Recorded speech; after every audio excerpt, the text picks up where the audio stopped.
Hello friends, GSS education में आप सभी का स्वागत है। आज के वीडियो में हम क्लास 10th का साइंस चैप्टर 6 का पार्ट सी देखेंगे। ओके, पार्ट बी में हम लोगों ने डाइजेशन इन ह्यूमन यानी मानव में पाचन कैसे होता है इसके बारे में अध्ययन किया था।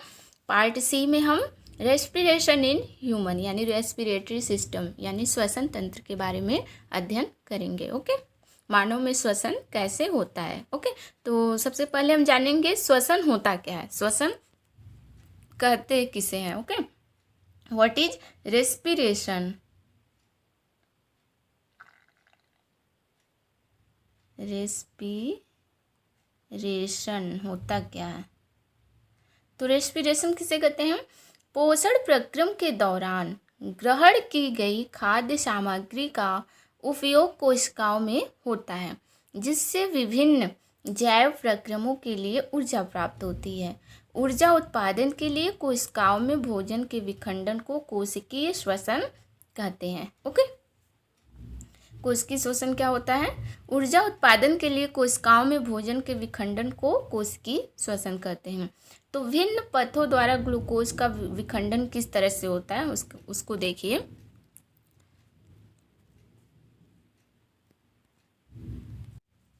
देखिए यहाँ पे ग्लूकोज है, ग्लूकोज का हमारा फॉर्मूला क्या है? C6H12O6। ओके, यानी कार्बन कितना है? 6। ओके, तो कोशिका द्रव्य में गया तो कार्बन कितना बचा? 3। कार्बन के 3 अणु बचे। ओके, तो फिर वो पायरुवेट प्लस ऊर्जा यानी पायरुवेट प्लस ऊर्जा प्रदान करता है। ओके, अब देखिए आगे क्या होता है। तो पायरुवेट प्लस ऊर्जा, तो यानी ऑक्सीजन की अनुपस्थिति में क्या होता है? जहाँ पे ऑक्सीजन की उपस्थिति नहीं होती है तो क्या बनता है? इथेनॉल। यानी ऑक्सीजन की अनुपस्थिति में क्या होता है? तो इथेनॉल बनता है प्लस कार्बन डाइऑक्साइड और ऊर्जा, जैसे ईस्ट किण्वन में, जैसे ईस्ट में हो गया। ओके, ये होता है।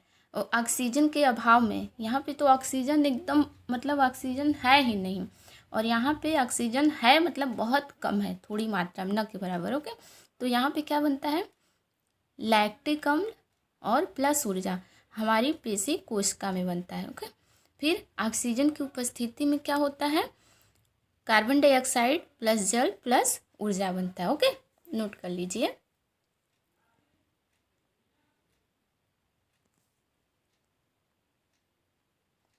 देखिए ग्लूकोज है, फिर कोशिका द्रव्य में गया तो पायरुवेट प्लस ऊर्जा बना, फिर उसके बाद किस में किस तरह से बना, किस फॉर्म में।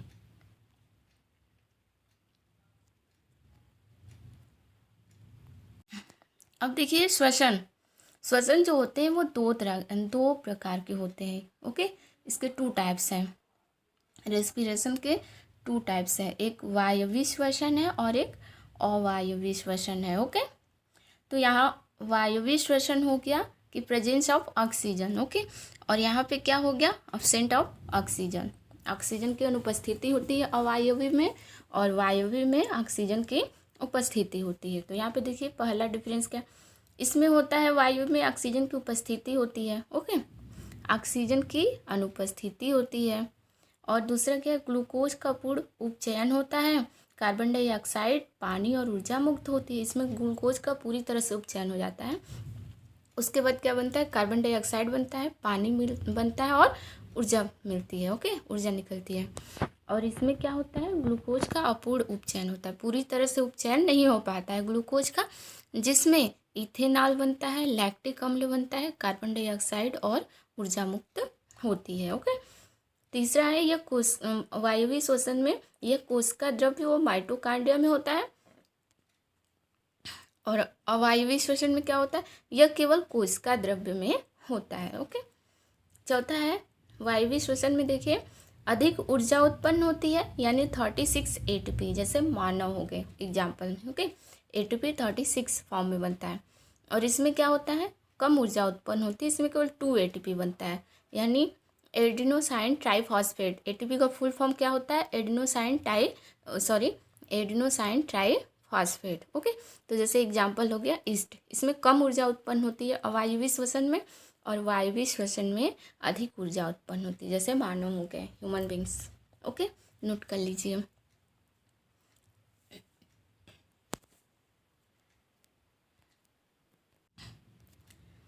अब देखिए मानव श्वसन तंत्र यानी ह्यूमन रेस्पिरेटरी सिस्टम क्या है। तो पहले नासा द्वार है। ओके, किस किस पार्ट से होकर गुजरता है हमारा, जो हम जो सांस लेते हैं, वायु को लेते हैं, ऑक्सीजन को लेते हैं, तो वो किस किस पार्ट से होकर गुजरता है, तो उसी को हम क्या कहते हैं, श्वसन तंत्र कहते हैं। तो अब श्वसन तंत्र में कौन कौन से अंग आते हैं। ओके, तो पहला हो गया नासा द्वार। ओके, नासा द्वार से होते हुए कहाँ जाता है, ग्रसनी में, फिर कहाँ जाता है, कंठ में, फिर श्वास नली में, फिर कहाँ जाता है,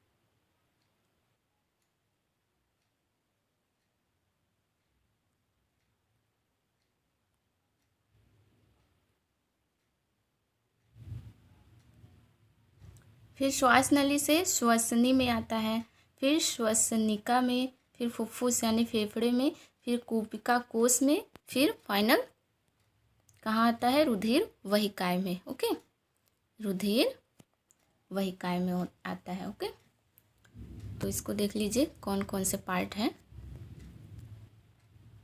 देखिए यहाँ पे नासा द्वार हो गया, ग्रसनी हो गया, कंठ हो गया, श्वास नली हो गया, श्वसनी हो गया, श्वसनिका हो गया, फुफ्फुस यानी फेफड़े हो गया, कूपिका कोश हो गया, और रुधिर वहिकाएं हो गया। ओके,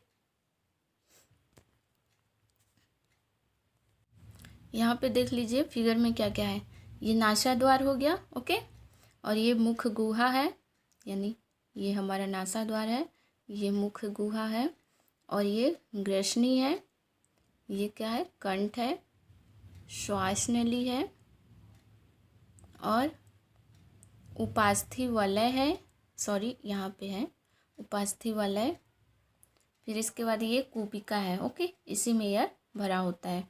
ये कूपिका क्या करता है, मतलब कि फ्लैश, मतलब अधिक से अधिक वायु भरने में योगदान करता है। ओके, श्वसन श्वसनिकाय, ये क्या है, श्वसन श्वसनिकाय, और ये क्या है, श्वसनी, फुफ्फुस यानी फेफड़ा, और श्वसनिका ये है,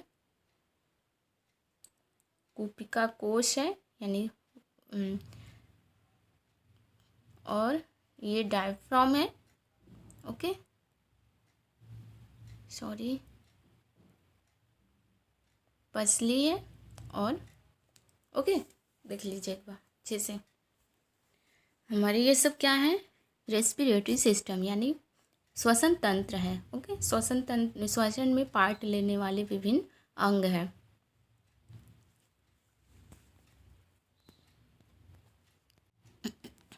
अब देखिए जो मानव श्वसन क्रिया होती है वो दो तरह से होती है, जो मानव श्वसन लेता है वो दो तरह से। ओके, तो क्या होता है, मानव श्वसन क्रिया दो तरह का होता है। एक होता है, दो तरह का होता है, एक अंतर श्वसन होता है और एक क्या होता है, उच्च श्वसन। ओके, यानी इंस्पायरेशन और एक्सपायरेशन। ओके, तो देखिए अंतर श्वसन के दौरान क्या होता है, वक्षीय गुहा फैलती है। ओके, जब हम अंदर सांस लेते हैं, अंदर सांस लेना यानी अंतर श्वसन मतलब अंदर सांस लेना, और उच्च श्वसन मतलब बाहर सांस निकालना। ओके, तो वक्षीय गुहा फैलती है, और इसमें क्या होता है, उच्च श्वसन में वक्षीय गुहा अपने मूल आकार में वापस आ जाती है। ओके, अंतर श्वसन में पसलियों में संलग्न पेशियां सिकुड़ती हैं। इसमें क्या होता है, पसलियों की पेशियां शिथिल हो जाती हैं। ओके, और फिर क्या है, वक्ष ऊपर और बाहर की ओर गति करता है अंतर श्वसन में। ओके, ऊपर और बाहर की ओर। ओके, और उच्च श्वसन में क्या होता है, वक्ष अपने स्थान पे वापस आ जाता है। ओके, फिर अंतर श्वसन में देखिए गुहा में वायु का दाब कम हो जाता है, और क्या होता है, वायु फेफड़ों में भरती है। ओके, जैसे हम अंतर श्वसन लेते हैं तो जो गुहा होता है उसमें वायु का दाब कम हो जाता है, और वायु जो है फेफड़ों में भर जाती है, और इसमें क्या होता है, उच्च श्वसन में गुहा में वायु का दाब बढ़ जाता है और वायु जो है जैसे कार्बन डाइऑक्साइड फेफड़े से बाहर हो जाती है। ओके, तो नोट कर लीजिए अंत श्वसन और उच्च श्वसन में डिफरेंस क्या है। ओके,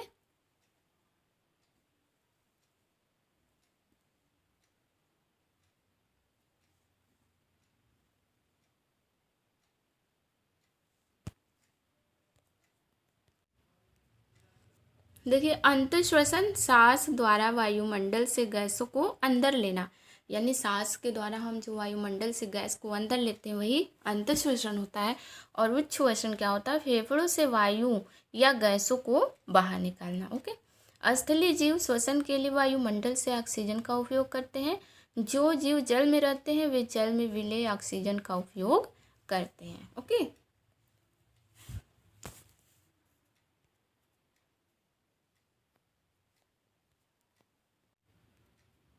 अब देखिए कूपिका रक्त व ऊतकों के बीच गैसों का आदान प्रदान कैसे होता है, यानी कूपिका रक्त व ऊतकों के बीच गैसों का आदान प्रदान किस तरह से होता है। तो पहला देखिए वायु O2 से समृद्ध है। ओके, यानी ऑक्सीजन युक्त है जो वायु है हम लेते हैं तो वो कूपिका में जाती है, फिर वो कूपिका से रक्तवाहिका में, फिर क्या होता है रक्तवाहिका से O2 जो है आरबीसी यानी हीमोग्लोबिन के साथ क्या मिलकर बनाती है, HbO2 यानी ऑक्सीजन युक्त बनाती है। ओके, हीमोग्लोबिन को ऑक्सीजन युक्त बनाती है।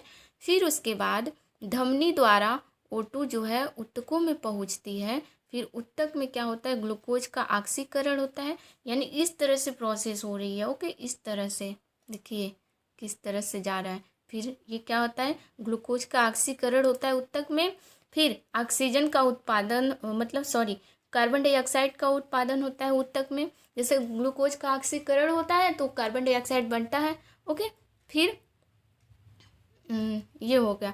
अब दूसरा पॉइंट देखिए CO2, अब ऊतक कार्बन डाइऑक्साइड बन गया ऊतकों में, उसके बाद क्या होता है CO2 रक्त वाहिका में जाता है। ओके, फिर उसके बाद CO2 का रक्त में विसरण होता है, फिर रक्त वाहिका द्वारा कूपिका में, फिर CO2 का कूपिका कोश में विसरण होता है, फिर CO2 का मोचन यानी नासा द्वारा उसे क्या किया जाता है विसरण कर दिया जाता है, यानी बाहर निकाल दिया जाता है। ओके, बहुत ही इम्पॉर्टेंट है, आप इसको नोट कर लीजिए और इसको अच्छे से देखिएगा, लर्न कर लीजिएगा। ओके,